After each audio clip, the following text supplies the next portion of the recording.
Hey guys, so this is a continuation to part one of my real estate journey, before, during, and after. This is really my post journey.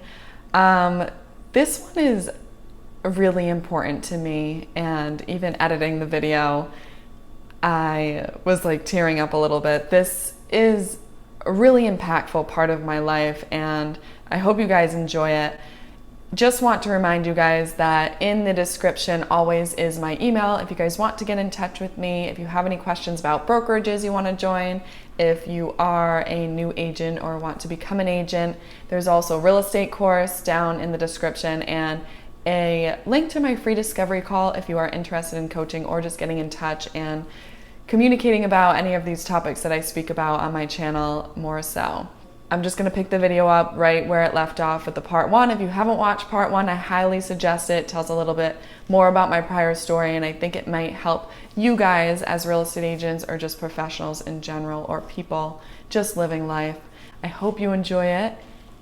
Here it goes. Start to understand people a little better when you start paying attention to your own actions. And I was really scared making that first purchase, and I was looking for any reason to sabotage it, much like what clients do when they raise their voices, they get angry. My video on how to handle difficult people and clients that speaks a lot on that. And I realized I was doing that. I'm trying to sabotage this because I don't know that I can do it. I'm really scared, but one thing led to the next, and again, life assisted me in this process and pushed me towards, I just drew that arrow towards the target. And then I bought my second one, which actually became a little easier because I built that confidence. I did it once before and I'm going to do it again. And it was COVID, had just hit, and I was like, I know I got to buy something. That was something I just knew. And I was like, I need to buy something right now. I had no idea what was going to happen with the market, but I knew I had to buy something. I didn't know it would explode to this extent. I had no idea that my properties would have appreciated to the amount that they did because of it. For some reason, I knew I was like, I got to buy a property now. And people were starting to sell. Nobody was looking. We couldn't even really get into viewings because the COVID restrictions, but I was like, I don't care. I will close virtually if I have to, if I find a good deal, and I did. So that one became a little easier. That one, I trusted my intuitions more, and that's what it becomes. An intuitive process. You just end up following your path just the way it's supposed to be.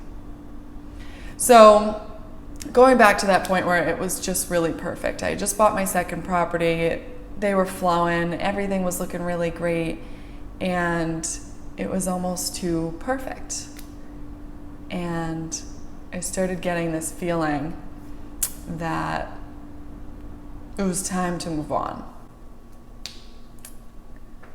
And that was hard for me because I had my team, I had everybody in the area knew my name. I don't have to go find my clients, they find me, and everything was easy. Everything was too easy. It was comfortable. I'm in a really comfortable place. I felt like I made it. And that's how you know it's time to go on to the next challenge, because it's real safe and comfortable there. And I feel like quarantine kind of brought that out of me, much like a lot of other people.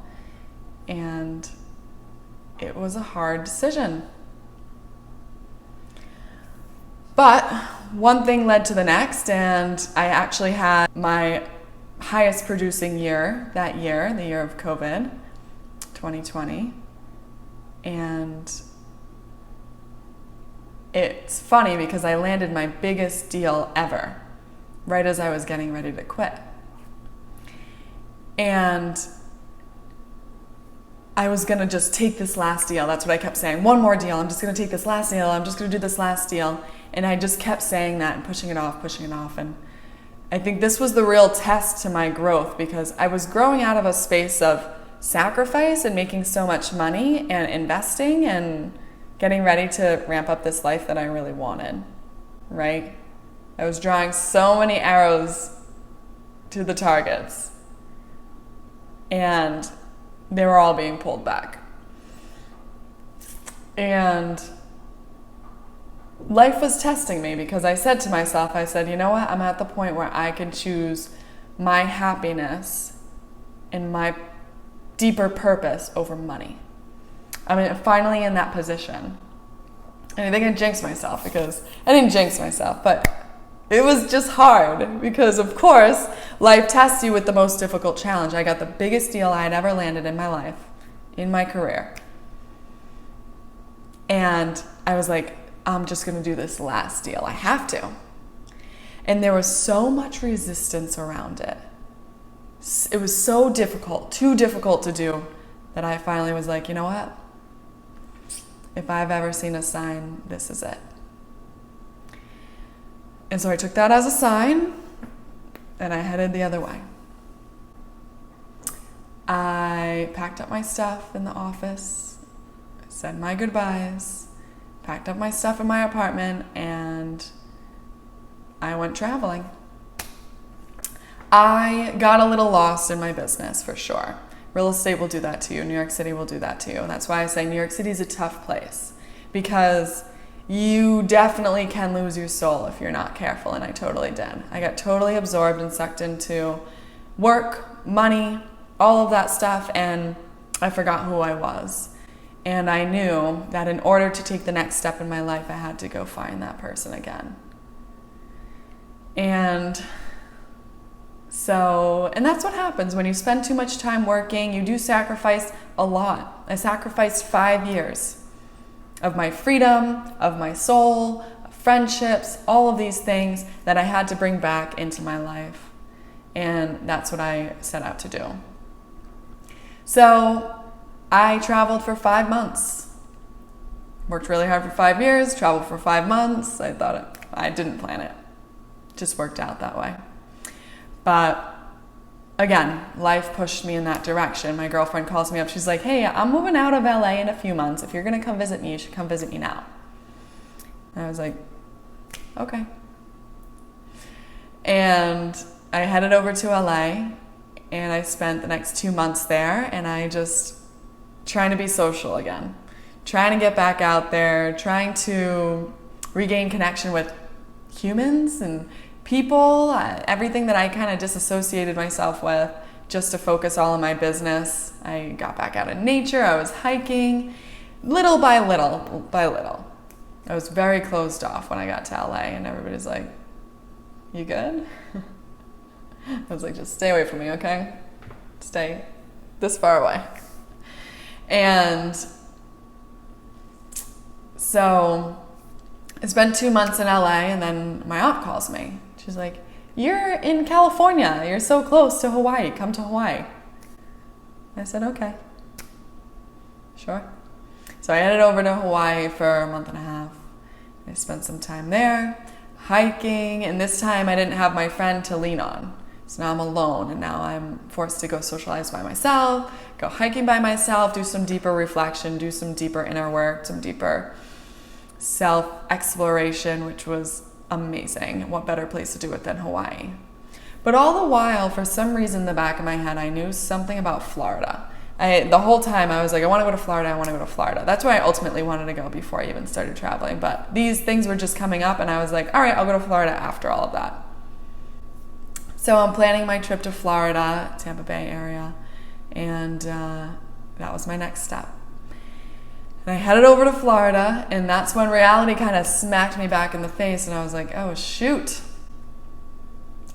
It's getting close to real life, and I need to find a new home, and I need to figure myself out. And I was doing some coaching here and there, but I was mostly just taking my time off and enjoying, and I had a hard time not working. That was the most difficult. I didn't really know who I was without work, but that was the biggest issue. So I had to solve that problem first. So fast forward, and I found myself a new home.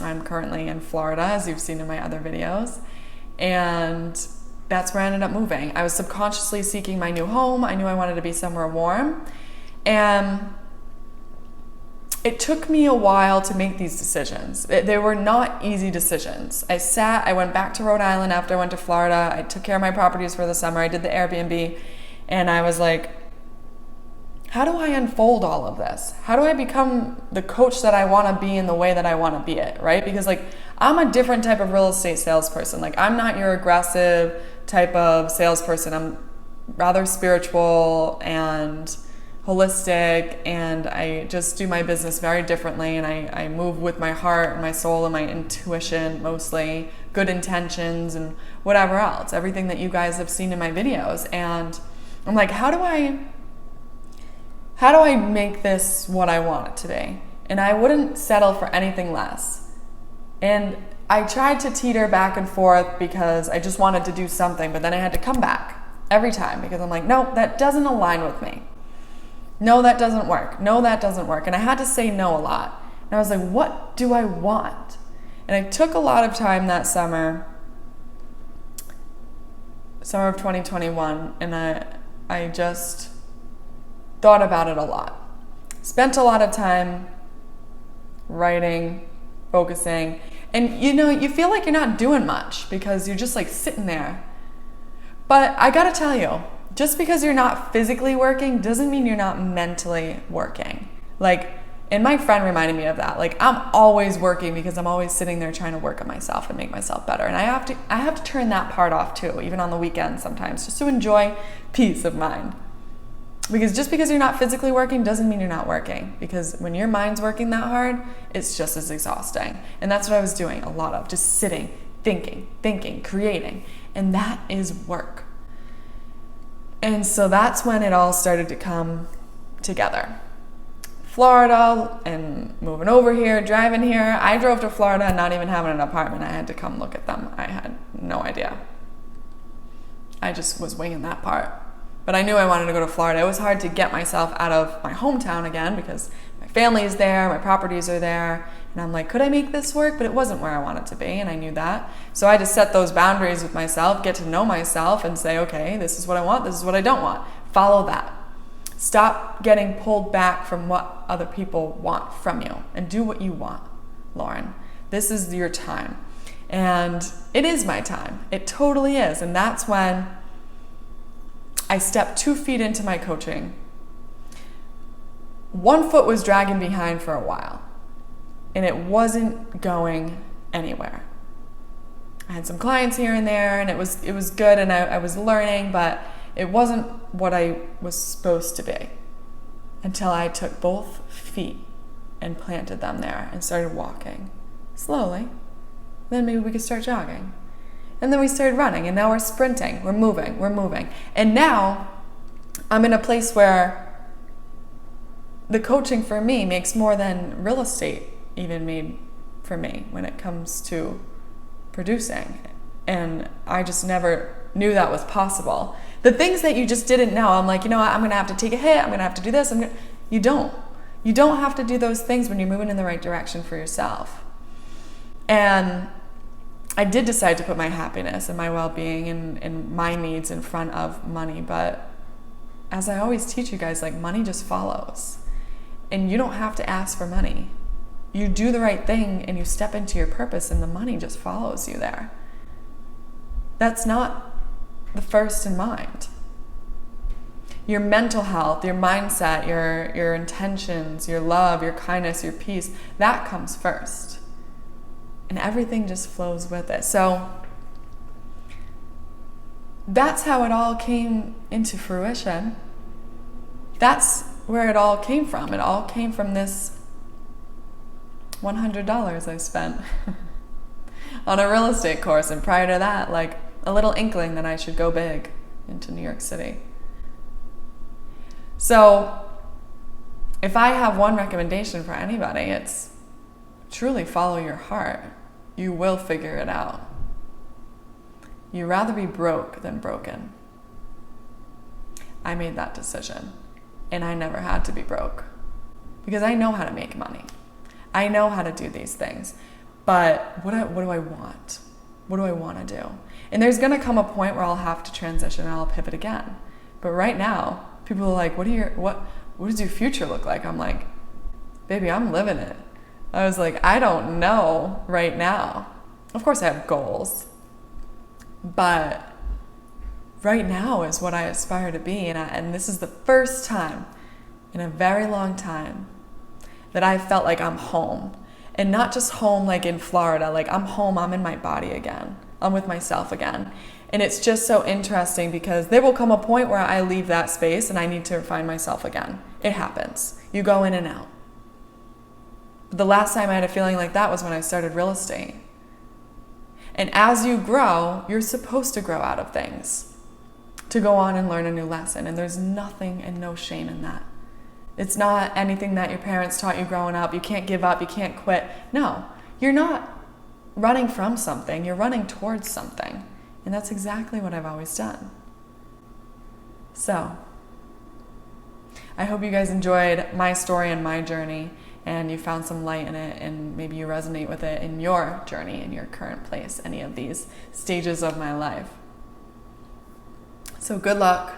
And in the comments, share a little piece of your story or anything that resonated with you during my journey. And of course, give this video a like, subscribe to my channel. I'd love to reach more people. I do love sharing this real estate world with you guys. And as always, good luck.